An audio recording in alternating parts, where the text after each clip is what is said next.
નમસ્કાર, news at 7માં આપનું સ્વાગત છે. પહેલા જોઈએ આજની હેડલાઇન્સ. 125 કરોડ દેશવાસીઓના વિજય આશીર્વાદની સિલક પર ઓવલ મેદાનની ધૂળ પાકિસ્તાનને ચાટતું કરવા મહેનત કરશે ટીમ ઇન્ડિયા. યુદ્ધ જેવું ટેમ્પરામેન્ટ રમતમાં દાખવી ભારતને 339 રનનો પડકાર આપે છે પાકિસ્તાન.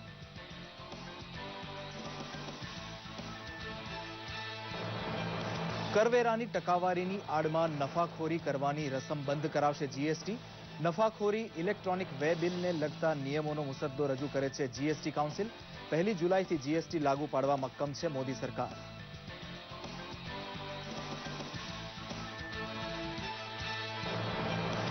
બાબા રામદેવના સાનિધ્યમાં 3 દિવસની યોગ શિબિર શરૂ થતા વિશ્વ વિક્રમ નોંધાવવા માટે પ્રેક્ટિસ શરૂ કરે છે ગુજરાત. માનવ શરીરમાં પડેલી સુષુપ્ત શક્તિને જાગૃત કરવા માટે યોગ વિદ્યાને શરણે જવા સૌને આગ્રહ કરે છે બાબા રામદેવ.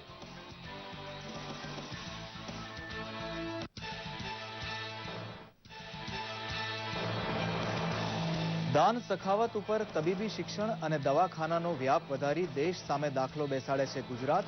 માંદગીનો ઉપચાર પૈસાના વાંકે અટકે નહીં તેનું ધ્યાન રાખવા અનેક યોજના શરૂ કરી હોવાનું કહે છે નાયબ મુખ્યમંત્રી.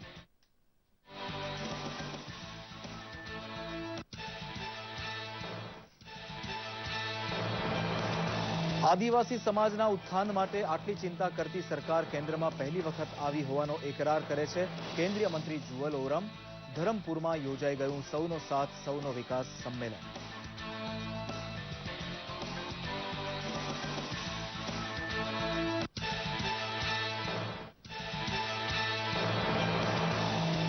કચ્છમાં ખારેક ઉગાડતા ખેડૂતોને મદદરૂપ બને તેવું સંશોધન કેન્દ્ર ખોલવા મદદ કરશે ઇઝરાયલ.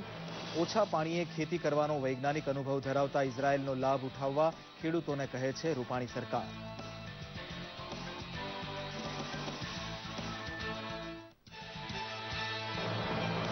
હીરા ઉદ્યોગના લઘુ એકમો વચ્ચે જીએસટીની સમજણ ફેલાવવા માટે સંવાદ અને સમજણ બેઠક યોજી દાખલો બેસાડે છે અમરેલી. હિસાબી ચોપડા રાખવાની પ્રથા જ નથી તેવા અનેક વેપાર ઉદ્યોગને જીએસટી લાગુ થતા બદલવી પડશે માનસિકતા.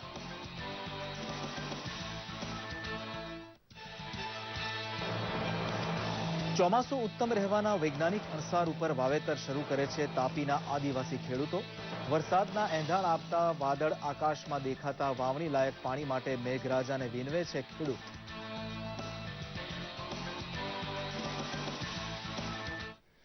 સમાચાર જોઈએ વિગતવાર. ઓવલના મેદાનમાં એકદમ નવી જ તૈયાર થયેલી પીચ ઉપર રમાયેલી હાઈ વોલ્ટેજ આઈસીસી ચેમ્પિયન્સ ટ્રોફીની મેચના પ્રથમ દાવમાં પાકિસ્તાને 4 વિકેટે 338 રન બનાવીને ભારતને જીત માટે 339 રનનો પડકાર આપ્યો છે. ભારતે ટોસ જીતીને પ્રથમ ફિલ્ડિંગનો નિર્ણય કર્યો હતો. સમીક્ષકોએ રમત શરૂ થતા પહેલા કરેલા અનુમાન મુજબ બેટ્સમેનોને યારી આપનારી પીચમાં અઝર અલી અને ફઝર જમાને પ્રથમ વિકેટ માટે 128 રનની ભાગીદારી કરી હતી. 23મી ઓવરમાં બુમરાહના થ્રોની મદદથી ધોનીએ અઝર અલીને 59 રને આઉટ કર્યો હતો. ફખર જમાને અને બાબર અઝામે બીજી વિકેટ માટે 72 રન જોડ્યા હતા. હાર્દિક પંડ્યાની ઓવરમાં રવિન્દ્ર જાડેજાએ કેચ ઝડપતા ફખરે 12 ચોગ્ગા અને 3 છગ્ગાની મદદથી 114 રન બનાવ્યા હતા. શોએબ મલિકને ભુવનેશ્વર કુમારે જ્યારે બાબરને જાદવે પેવેલિયનનો રસ્તો બતાવતા 43મી ઓવરમાં પાકિસ્તાનની ટીમના 4 વિકેટે 267 રન થયા હતા. ત્યારબાદ મોહમ્મદ હાફિઝ અને ઇમાદ વસીમે અનુક્રમે 57 અને 25 રને અણનમ રહ્યા હતા.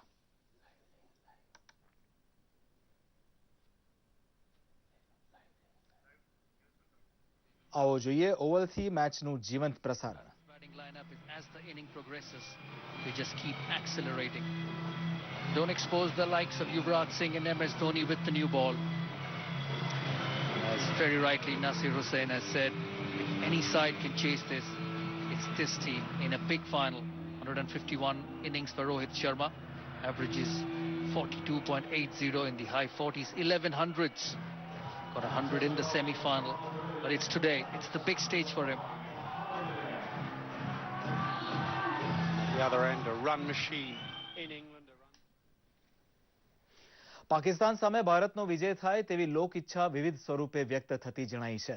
સુરતની યુવતીઓ ખાસ ટેટુ ચિતરાવી ચીયરઅપ કરવાનો નુસ્ખો અજમાવી આકર્ષણનું કેન્દ્ર બની હતી. ઘેર બેઠા મેચ જોવાને બદલે સમૂહમાં ઉજાણી ગોઠવવાનું ચલણ વધતું જાય છે.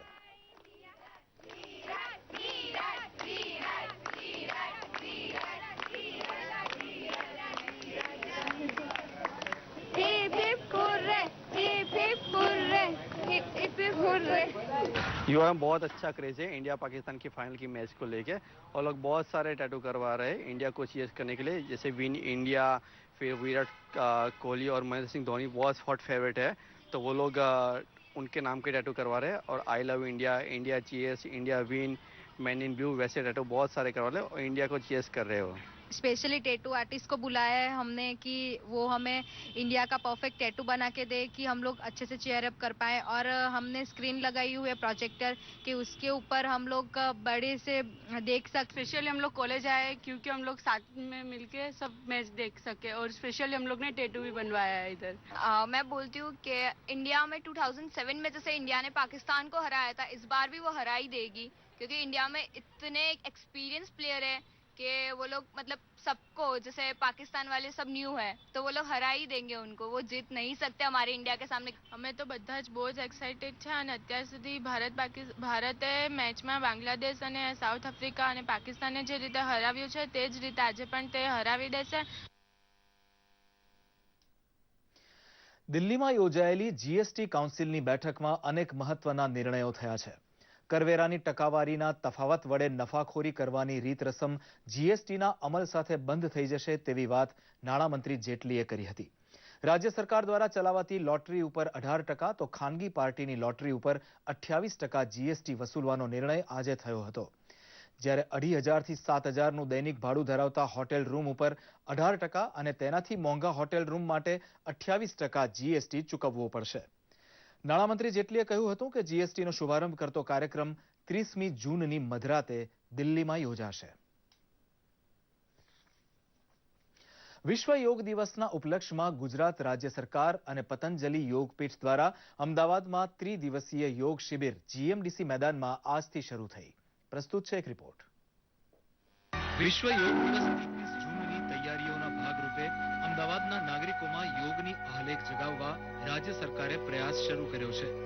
18, 19 અને 20 એમ 3 દિવસ સુધી જીએમડીસી મેદાનમાં માત્ર અમદાવાદના જ નહીં પણ જિલ્લાના યોગ પ્રેમીઓ ભાગ લઈ શકે તેવું આયોજન છે। પ્રાતઃ 5 વાગે બાબા રામદેવે અનુલોમ વિલોમ કપાલભાતિ વિવિધ આસનો જેવા વિવિધ વ્યાયામ સાથે શરીરના રોગ પર કાબુ મેળવી રોગ પ્રતિકારક શક્તિ વધારવાના નુસ્ખાઓ આપ્યા હતા। मल्टी लोकेशंस पर एक साथ सर्वाधिक योग करने का Guinness book of world record में विश्व कीर्तिमान बन रहा है।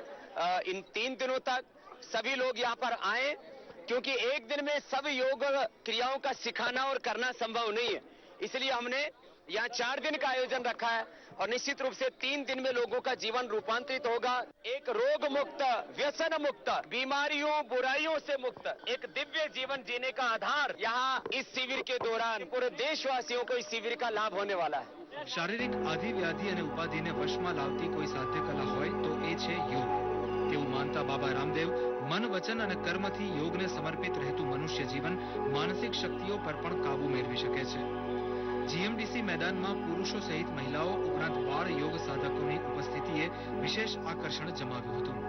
વિશ્વ યોગ નિમિત્તે આજે જે અમે યોગ શિબિરમાં અહીંયા ભાગ લઈને અમે જે એક જે વર્લ્ડ રેકોર્ડ બનવાનો છે એનો અમને ખૂબ જ આનંદ છે કે જેવી રીતના ભણવાનું બાળકોને બાળપણથી જ આપવામાં આવે છે તેવી જ રીતના યોગ સ્કૂલમાં કમ્પલસરી કરવા જોઈએ જેથી આજ બાળક મોટો થઈને યુવાન બનશે, આજ બાળક મોટો થઈને વૃદ્ધ બનશે જેથી દેશમાં ઘર ઘરમાં જન જનમાં યોગ ફેલાશે। માત્ર 21 જૂનના દ્વારા આપણે યોગની સ્મૃતિઓને એકત્રિત કરીએ છીએ અને આ યોગ એવી એક વસ્તુ છે કે જે દવા વગર રોગ ભગાડી શકે છે।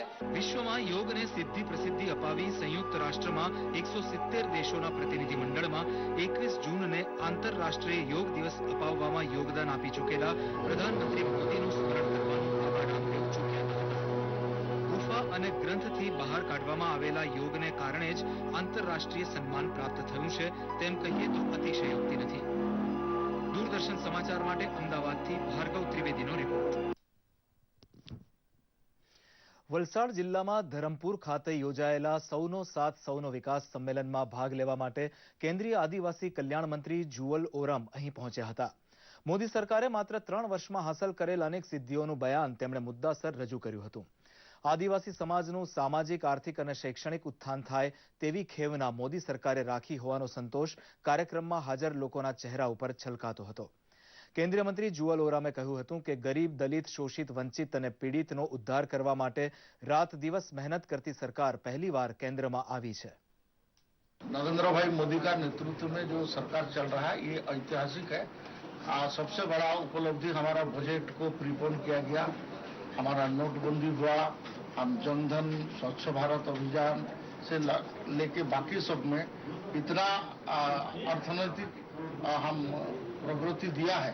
ट्राइबल के लिए एक लगभग मॉडर्न रेसिडेंशियल स्कूल, हॉस्टल का योजना, स्टाइपेंड को डायरेक्ट देना, डीटीपी करना, ये सब होने के कारण लोगों को डायरेक्ट बेनिफिट मिल रहा है और इसमें ट्राइबल कम्युनिटी भी बहुत खुश है और भारतीय जनता पार्टी के प्रति, एनडीए के प्रति वो समर्थन दे रहे हैं, उनका साथ है।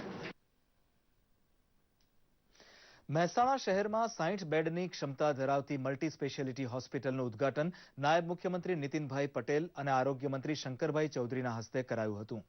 શંકુસ દ્વારા સ્થાપિત આ મેડિસિટી હોસ્પિટલને આગામી 3 વર્ષમાં 300 બેડની બનાવવાની નેમ વ્યક્ત કરાઈ છે। નાયબ મુખ્યમંત્રીએ જણાવ્યું હતું કે આરોગ્ય સેવા સરળતાથી મળતી રહે તે માટે સરકાર પ્રયત્નશીલ છે। મા અમૃતમ અને મા વાત્સલ્ય યોજનાનો લાભ અસંખ્ય લાભાર્થીઓએ મેળવ્યો છે। राज्य सरकार मेडिकल हेल्थ पॉलिसी तेमज ग्रीनफील्ड मेडिकल कॉलेज नीति अंतर्गत 1 करोड़नी सहाय आपी रही है। एसएमसीना दिलीपभाई चौधरीए खातरी आपी हती के आ होस्पिટલમાં નાણાંના અભાવે દર્દીની સારવાર અધૂરી રહેશે નહીં।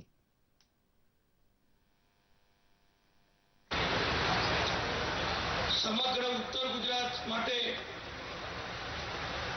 અને ખાસ કરીને ગરીબ મધ્યમ વર્ગના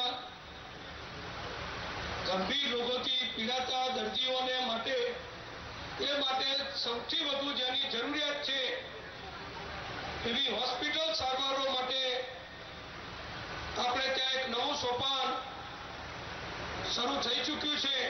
આજે મહેસાણાના આંગણે ખૂબ સેવાનું મોટું એક કામ શંકરભાઈની પ્રેરણાથી દિલીપભાઈ અને એમની ટીમ કરી રહી છે કે અહીં આવ્યા પછી ઇનકેસ એની મુશ્કેલી હશે તો પૈસાને કારણે એને સારવાર ન મળે એવું નહીં હોય।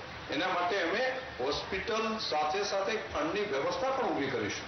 અહીંયા બધી જ સુપર સ્પેશિયાલિટી સર્વિસીસ અમે અહીંયા પૂરી પાડવાના છીએ। Cancer, heart, kidney, ortho, joints, જેટલી બી સુપર સ્પેશિયાલિટી સર્વિસીસ માટે જે અમદાવાદ જવું પડતું હતું ક્રિટિકલ સર્વિસીસ માટે એ હવે અમે અહીંયા નોર્થ ગુજરાતમાં જે લોકોને ત્યાં નહીં જવું પડે એના માટે અમે અહીંયા ગ્રામ્ય વિસ્તારમાં ચૂઝ કરી છે। અગર કોઈ બી વ્યક્તિ આવે છે અને એમરજન્સીમાં હોય અને અગર એના પાસે પૈસા નથી તો અમારા આ ફંડમાંથી એ લોકોને પૈસા આપવામાં આવે છે। અમરેલીમાં હીરાના વેપારીઓ તથા કારખાનેદારોને જીએસટી અંગે માર્ગદર્શન આપતો એક સેમિનાર યોજાઈ ગયો, જેમાં વેપારીઓ તથા કારખાનેદારોને વેપારી સોદા ઉપરાંત લોન, ઇન્વેસ્ટમેન્ટ, ઇમ્પોર્ટ એક્સપોર્ટ અંગે માહિતી આપવામાં આવી હતી। રૂપિયા 4 કરોડના ખર્ચે ડાયમંડ ટ્રેનિંગ સેન્ટર ટૂંક સમયમાં બનાવવામાં આવશે। Gems and jewellery council of India દ્વારા યોજાયેલા આ સેમિનારમાં અમરેલીના ડાયમંડ એસોસિએશનના પ્રમુખ લલિત કુમાર તથા મુંબઈના હીરા વેપારીઓના માર્ગદર્શન હેઠળ યોજાયો હોય તેવો ગુજરાત રાજ્યનો આ પ્રથમ સેમિનાર હતો। નાના સ્થળની વેપારી આલમ કરવેરાની બાબતમાં મૂંઝાય નહીં તે માટે આવું આયોજન ઉપયોગી થશે। સરકારે જે અત્યારે જીએસટી જે અમલમાં મૂકી છે બહુ સારી વાત છે, પરંતુ એક હીરાના વેપારી તરીકે મારું માનવું છે કે ઇમ્પોર્ટ અને એક્સપોર્ટ થાય છે, એમાં જો ઇમ્પોર્ટમાં અને એક્સપોર્ટમાં બંનેમાં જો ચાર્જ લગાડી અને એ ધંધો કરે તો વચલા જે હીરાના વેપારી છે એને બહુ હીરાનો વેપાર કરવામાં સરળતા પડે। આજે અમરેલીની અંદર કારખાનેદારોને સરકારની કઈ કઈ યોજનાઓ છે, કેન્દ્ર સરકારની કઈ કઈ યોજનાઓ છે તેની માહિતી માટેનો સેમિનાર રાખવામાં આવ્યો છે। અને સૌથી વધુ આજે અમરેલી જિલ્લાનો મુખ્ય ઉદ્યોગ હોય તો હીરા ઉદ્યોગ છે, ત્યારે અહીંયા સરકાર 2 કરોડ રૂપિયા કારખાનેદારોને લોન અને મશીનરી માટેની લેવા માટેની સહાય આપે છે, પરંતુ કારખાનેદારોને આની માહિતી ન હોય અને આવતા દિવસોમાં જે જીએસટીનો કાયદો લાગુ કરવામાં આવ્યો છે તો જીએસટીના માધ્યમથી કારખાનેદારોને કઈ કઈ મુશ્કેલીઓ થશે અને કઈ કઈ રીતે પોતાની વર્ક કરવાનું રહેશે તેના માટેનો આ સેમિનાર રાખવામાં આવ્યો છે। હું વર્ષોથી અહીંયા હીરા ઘસવા આવું છું અને મારે 7000નું કામ થાય છે અને હું મારો રોજગાર ચલાવું છું। અમરેલીમાં હું કારખાનું ચલાવું છું, આજુબાજુના ગામડાના કારીગરો આવે છે। અરવલ્લી જિલ્લામાં આજે બાયડ તાલુકાની ચોયલા અને છાપરિયા ગ્રામ પંચાયત તેમજ મેઘરજ તાલુકામાં કુનોલ 1 અને કુનોલ 2 ગ્રામ પંચાયતની ચૂંટણી યોજાઈ હતી. આ ચૂંટણીમાં ઈવીએમ મશીનનો ઉપયોગ કરવામાં આવ્યો હતો. 4 ગ્રામ પંચાયતમાં કુલ 14 મતદાન મથકો ઊભા કરવામાં આવ્યા હતા, જેમાં 23 ઈવીએમ મશીન દ્વારા મતદાન હાથ ધરાયું હતું. મતદાન માટે ચુસ્ત પોલીસ બંદોબસ્ત ગોઠવાયો હતો. ચોયલા ગ્રામ પંચાયતમાંથી વિભાજિત થયેલી છાપરિયા ગ્રામ પંચાયતમાં વહીવટદારનું શાસન હતું. અહીં ચૂંટણી યોજાતા મતદારોએ ઉત્સાહભેર મતદાન કર્યું હતું. મતદાન મથકોમાં ઈવીએમનો ઉપયોગ કરનાર વરિષ્ઠ મતદારો ટેકનોલોજીના વખાણ કરતા થાકતા નહોતા.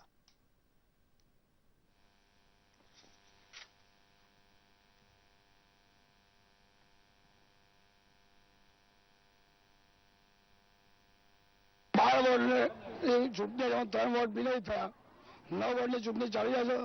તેમાં શાંતિપૂર્વક માહોલથી મતદાન થયું છે અને દરેકનો સાથ સહકાર હોય છે. કોઈ પણ જાતની ખલે પહોંચી નથી. અમારા ગામની અંદર ગ્રામ પંચાયતની ચૂંટણી હતી, તેમાં બહેનો તથા ભાઈઓ બહુ મતદાન કરી અને શાંતિપૂર્ણ ચૂંટણી પૂર્ણ કરી છે. મને સારો એવો સહકાર મળશે તો હું ગામનો વિકાસ કરીશ. મતદારો જો જંગી બહુમતીથી વિજય બનાવશે તો હું ગામના તમામ પ્રશ્નોનું નિરાકરણ કરવાની હું આશા રાખું છું અને ગામ સ્વચ્છ બનાવવા, નિર્મલ બનાવવાની હું કોશિશ કરીશ. ચોમાસામાં જળસંચય કરવાની સમજ ગામડે ગામડે વિકસે તેવા ઉમદા હેતુથી નાબાર્ડ દ્વારા જળસંચયનો સંદેશ આપતું અભિયાન શરૂ કરાયું છે, જે હેઠળ નાબાર્ડ અને ધરતી ટ્રસ્ટ વિકાસ તેમજ અમદાવાદ જિલ્લાના એનજીઓ દ્વારા 500 ગામોમાં 400 જેટલા જળદૂતો દ્વારા પાણી બચાવવાનું અભિયાન શરૂ કરી દરેક ગામમાં જઈ લોકોમાં સમજણ કેળવી જળસંચય માટે પ્રતિજ્ઞા લેવડાવી હતી. સાણંદ તાલુકાના ડરણ ગામે આ જળસંચય અભિયાનનો સમાપન સમારંભ યોજાયો હતો. આ પ્રસંગે નાબાર્ડના અધિકારી બી નાગેશ્વર રાવે જણાવ્યું હતું કે 2 મહિનાથી ચાલતા આ અભિયાન થકી ગુજરાતના 500 જેટલા ગામોમાં જઈ લોકોને માહિતગાર કરવામાં આવ્યા હતા.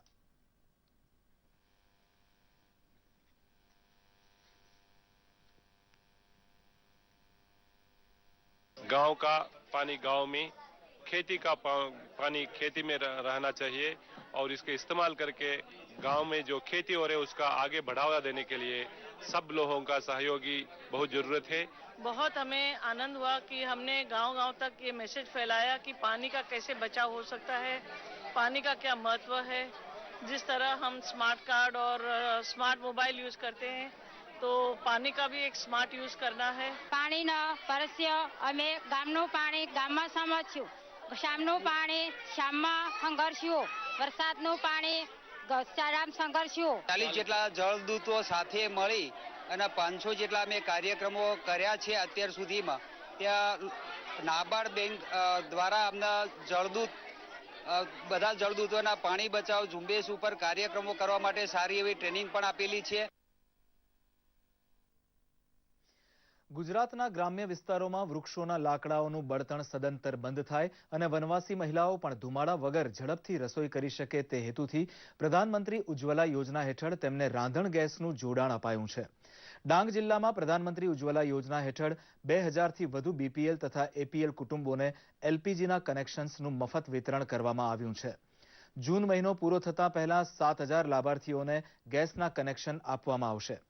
વન વિભાગના અધિકારી ડોક્ટર ધીરજ કુમાર, ભાજપના રંજન કુમાર સહિતના અન્ય સામાજિક કાર્યકરો જંગલ વિસ્તારમાં ઘરે ઘરે ફરીને મોદી સરકાર દ્વારા શરૂ કરાયેલી યોજનાઓનો લાભ લેવા અનુરોધ કરવામાં આવી રહ્યો છે. ઉજ્જવલા સ્કીમ જાહેર કરવામાં આવેલ, પરંતુ વન વિભાગે વિચાર્યું કે એ ઉજ્જવલા સ્કીમમાં જે વધારાના જે ખર્ચ થતા છે તેના માટે પણ એક સ્કીમ લાવીને આ ખર્ચ પણ વન વિભાગે ઉઠાવી લીધું છે. તો હવે ઉજ્જવલા યોજના સાથે કન્વર્જન્સ થઈને ગ્રામીણ વિસ્તારોમાં, આદિવાસી વિસ્તારોમાં જે ખાસ કરીને બીપીએલ પરિવારના એ બહેનોને એ યોજના હેઠળ મફત એક પણ પૈસા વગરના ઘર બેઠે એલપીજી યોજનાના લાભ મળી રહ્યા છે. ચોમાસું બેસતા ખેડૂતો માટે વાવણી તો સાગર ખેડૂઓ માટે વેકેશનની મોસમ શરૂ થઈ છે. વર્ષા ઋતુમાં દરિયાનો કરંટ બદલાઈ જતો હોવા ઉપરાંત માછલી સહિતના દરિયાઈ જીવનો પ્રજનન કાળ હોવાથી માછીમારી બંધ રાખવાની પ્રથા અનાદિકાળથી ચાલી આવે છે. જાફરાબાદ બંદરે 700 થી વધુ વહાણો કિનારે લાંગરી ચૂક્યા છે અને તેના નાખુદા તથા ખલાસી પોતાને ગામડે પહોંચી ગયા છે. બોટના માલિકો દ્વારા મરામત તથા રંગરોગાનનું કામ શરૂ કરી દેવાયું છે. માછીમારી માટે વપરાતા દેશી વહાણના મેન્ટેનન્સ માટે ચોમાસામાં સારો સમય મળે છે. નાળિયેરી પૂનમે દરિયાદેવનું પૂજન કરી માછીમારી ફરીથી શરૂ થશે ત્યાં સુધી ખારવાઓ સામાજિક કાર્યો પતાવશે. મેથી બંધ થઈ ગઈ છે અને આ દરમિયાન 2 મહિના દરમિયાન અમારે બોટોના જે રિપેરિંગ કરવાના હોય, જાર રિપેરિંગ કરવાની હોય અને અમારા દર વર્ષની જેમ સમૂહ લગ્ન 140 થી 150 સુધી સમૂહ લગ્ન થાય છે. તો આ દરમિયાન અમારા માછીમાર પરિવાર તમામ જે બંદરનો રેસ્ટ હોય એમાં બધા આ રીતે લગ્ન પ્રસંગમાં અને બોટો રિપેરિંગમાં કામકાજ કરી અને 15મી ઓગસ્ટથી પાછા ફિશિંગ કરવાની શરૂઆત કરશું. ગીર ગઢડા તાલુકાના રસુલપુરા ગામમાંથી નકલી દૂધ અને તેની બનાવટના સામાન સાથે એક શખ્સને ઝડપી લઈ એસઓજી પોલીસે ધોરણસરની કાર્યવાહી કરી છે. રસુલપુરા ગામમાં નકલી દૂધ બનાવીને લોકોના આરોગ્ય સાથે ચેડા થતા હોવાની બાતમીના આધારે પોલીસે રસુલપુરા ગામના ગોવિંદભાઈ જાદવને ત્યાં રેડ પાડી હતી. સ્થળેથી 240 લીટર નકલી દૂધ તેમજ નકલી દૂધની બનાવટો ઝડપી પાડવામાં આવી હતી. આ બનાવ સામે આવતા લોકમાં ચિંતા વ્યાપી હતી. પ્રજાએ આવા લોકો સામે આકરા પગલાં ભરવાની માંગણી બળવત્તર બનાવી છે. ગીર ગઢડા પોલીસે ગોવિંદભાઈ જાદવની ધરપકડ કરીને કાર્યવાહી શરૂ કરી છે.